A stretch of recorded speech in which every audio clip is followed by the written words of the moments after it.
연개소문은 새롭게 재평가되어야 한다. 사서의 기록처럼 잔혹하고 포악한 성격의 소유자인가? 아니면 5가지의 덕목을 지닌 병법가인가? 삼국사기, 구당서, 신당서 등에서의 연개소문에 관한 기록은 믿을 수 없으므로 이휘공문대의 한 구절에서 단서를 찾아 연개소문에 관하여 재평가하였습니다. 삼국사기 고구려 본기 보장황 상편에서 연개소문은 잔혹하고 포악하다는 기록은 믿을 수 없다고 지난 영상에서 설명했습니다. 당과의 전쟁에서 승리한 고구려의 영웅인 연개소문은 과연 어떤 인물이었을까? 이휘공문대에서 이정은 연개소문에 관해 다음과 같이 말합니다. 고구려가 수차례 신라를 침범하여 내가 사신을 보내 타일렀지만 내 명을 따르지 않고 있으니 장차 짐이 고구려를 토벌할 생각인데 그대는 어떻게 생각하는가? 탐색하여 알아본 결과 연개소문은 스스로 병법을 안다고 자부하고 있으며 중국은 고구려를 토벌할 수 없다고 합니다. 그래서 명에 따르지 않는 것입니다. 그러나 저에게 군사 3만을 주시면 그를 사로잡겠습니다. 전쟁에 앞서 상대국의 주요 인물에 관한 정보는 반드시 수집하기 때문에 연개소문에 관한 정보를 수집하는 것은 당연하며 간첩을 통하여 가능한 모든 정보 즉 연개소문의 발언이나 행적 그리고 서적 등을 수집했을 것으로 생각합니다. 첩자를 통해 수집된 연개소문에 관한 많은 정보들 중에서 이정이 당태종과 고구려 원정을 논할 때 선택한 첫 번째 단어가 바로 연개소문의 병법입니다. 스스로 병법을 안다고 자부한다 해서 연개소문에 관한 중요한 단서를 찾습니다. 이정은 간첩이나 첩자를 통해 들은 소문 정도로 당태종에게 보고할 가능성은 전혀 없습니다. 근거 없이 가볍게 말했다가는 자신이 위태로울 수도 있습니다. 반드시 이렇게 말할 수 있는 객관적인 증거가 있어야 하는데 병법에 관한 연개소문의 발언이나 행적 또는 서적 중에서 단서를 찾습니다. 연개소문의 발언을 당나라 간첩이 직접 들을 수는 없고 제3자, 예를 들면 당나라에 포섭된 고구려 신하를 통해 들었을 것입니다. 그러나 이것은 객관적인 자료가 될 수 없기 때문에 당태종에게 보고할 때는 배제했을 것으로 생각합니다. 연개소문의 병법에 관한 행적을 고구려와 수나라 전쟁에서 단서를 찾아보니 연개소문은 나이가 어려 전쟁에 참여할 가능성은 매우 적고 혹시 참전하여 어떤 전공을 세웠다 하더라도 이를 용맹하다고 평가하지 병법을 안다고 하지 않습니다. 병법을 안다고 스스로 자부한다의 단서는 병법서만 남습니다. 병법서는 전술과 전투, 정보와 간첩 등 전쟁에 관한 모든 내용과 방법을 담은 책으로 군사 강국인 고구려에도 반드시 고유의 병법서가 있었다고 생각합니다. 예를 들어 광개토대왕비에서 광개토대왕은 수군을 이끌고 백제를 정벌했다는 기록이 나오는데 이를 근거로 고구려 병부에서는 군선 제작, 수군 통솔, 병참 보급, 보병 전술 등 군대를 효율적으로 운영하기 위한 책자, 즉 병법서가 반드시 존재했으리라 생각합니다. 따라서 연개소문이 스스로 직접 병법서를 썼을 가능성도 있고 기존의 고구려 병법서에 관한 주석서를 썼을 가능성도 있으며 역대 병법서인 손자병법이나 육도 삼약 등의 주석서를 썼을 가능성도 있습니다. 그 병법서가 무엇인지 정확히 알 수는 없지만 어찌됐던 이정은 연개소문의 병법서를 구해서 읽어본 후 이정 그 자신도 유명한 병법가이기 때문에 연개소문의 높은 수준의 병법을 파악하고 당태종에게 연개소문은 스스로 병법을 안다고 자부하고 있다고 말한 것입니다. 중국은 고구려를 토벌할 수 없다고 합니다.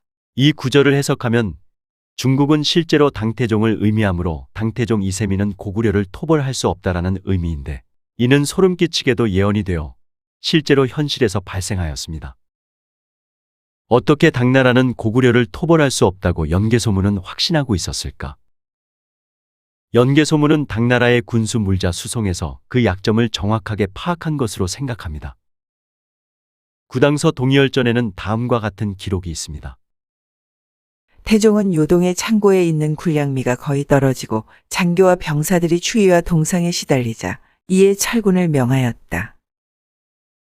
구당서에서는 군량미가 떨어졌다라고 기록하고 신당서에서는 계모성에서 군량미 10만 석, 요동성에서 50만 석을 획득했다고 기록하고 있는데 신당서의 기록은 구당서와 모순이 되기 때문에 그대로 믿을 수 없습니다. 군량미가 떨어졌다는 것은 군수보급에서 육로와 해상 수송 모두 문제가 발생했다는 의미이며 육로 수송은 요택 지역을 지나가야 하는데 이곳을 지나가는 것은 거의 재앙 수준으로 실제로는 불가능하며 해상 수송에 의한 보급에 문제가 생긴 것은 고구려 수군이 발해만의 제해권을 완전히 장악하고 있었기 때문으로 생각합니다. 즉 해상 수송에 의한 당의 군수 보급은 고구려 수군에 의해 차단되었음을 의미합니다. 저에게 3만의 군사를 주시면 연개소문을 사로잡겠습니다. 연개소문을 사로잡겠다는 의미는 고구려를 정벌할 수 있다는 의미인데 군사 3만으로 군사 강국인 고구려를 정벌할 수 있다고 말한다면 과연 무경칠서에 속하는 이위공문대의 저자인 이정이 맞는가 의심이 듭니다. 당 태종조차 3만의 병사로는 너무 적은 것이 아닌가. 이렇게 되물어 볼 정도입니다. 이정은 과거 돌궐과 토요콘 정벌에 성공하였고 스스로 육진 병법을 창안하는 등 뛰어난 전투 전술가로 인정합니다. 그러나 전투 전술과 국가 간 전쟁은 전혀 차원이 다른 문제로 손자는 다음과 같이 강조합니다. 전쟁은 국가의 중대한 일이다. 국가의 존망이 달려있으니 신중하게 살펴보지 않을 수 없다. 대표적인 예로 수나라가 있습니다. 이정은 자신이 창안한 육진 병법에 스스로 자부하고 있으므로 만약 전쟁터에서 연개소문의 군대와 전투를 하게 된다면 3만의 군사로 이겨보겠습니다. 라는 정도로 해석하여 자신의 전투 전술에 자신감을 표현한 것으로 보는 것이 적절합니다. 이정은 연개소문이나 고구려의 군사력을 무시했다기보다는 주군인 당태종에게 장수로서 기계를 보인 것으로 생각합니다. 이상으로 연개소문은 적장 이정도 인정한 뛰어난 병법가임을 알았습니다. 일반적으로 병법가라 하면 어떤 인물을 말하는가? 용맹하거나 무공이 뛰어나서 전투에서 승리하는 정도로 병법가라 말하지 않습니다. 손자는 병법을 아는 장수는 5가지 덕목을 지녀야 한다고 했습니다. 지혜와 신의, 인내와 용기 그리고 엄격함입니다. 이 5가지 중 가장 어려운 것이 인내심입니다. 전투나 전쟁에서 인내심을 유지하는 것은 중용을 지킨다는 뜻이고 이는 감정적으로 행동하기보다는 냉철한 이성으로 판단하고 행동하는 것이라 생각합니다. 따라서 뛰어난 병법가라 한다면 인내심이 뛰어나고 이성적으로 생각하며 절제된 행동을 한다는 의미입니다. 달리 말해서 감정에 휩쓸려 경거망동하면 병법가라 할 수 없습니다. 먼저 인내심이 훌륭하고 뛰어나야 그 다음으로 나머지 4가지 덕목도 갖출 수 있다고 생각합니다. 보장왕상편에서 언급했던 상서를 진심으로 믿는다면 안 읽는 것보다 못하다. 그 사람이 하는 행동과 이유 그리고 그 결과가 무엇인지를 잘 헤아려 보라. 이 2 구절의 뜻을 잘 이해하고 명심하여야 연개소문과 이세민에 대하여 새로운 시각으로 바라볼 수 있습니다. 당과의 전쟁에서 승리한 연개소문은 훌륭한 덕목을 지닌 정치가이자 병법가로 생각하고 있기 때문에 저는 연개소문이 영유왕을 잔혹하게 살해했다는 기록을 믿지 않습니다. 국가의 안위를 생각하여 당태종 이세민에게 이용당하고 있는 영유왕을 폐위하는 것이 옳다고 판단하여 국정을 책임지는 정치가로서 단호하게 실천했을 뿐이지 굳이 영유왕을 잔혹하게 살해하여 고구려 왕실과 대신들 그리고 백성들에게 불안감을 주거나 반감을 살 이유가 없습니다. 만약 기록처럼 연개소문이 영유왕을 잔혹하게 살해했다면 이것은 당태종이 원하는 것으로서 잔존하는 영유왕 측근 세력을 선동하여 반연개소문 세력을 만들어서 고구려 정치를 내분시키고자 했을 것입니다. 영유왕을 잔혹하게 살해했다는 기록은 그저 당나라의 기록일 뿐입니다.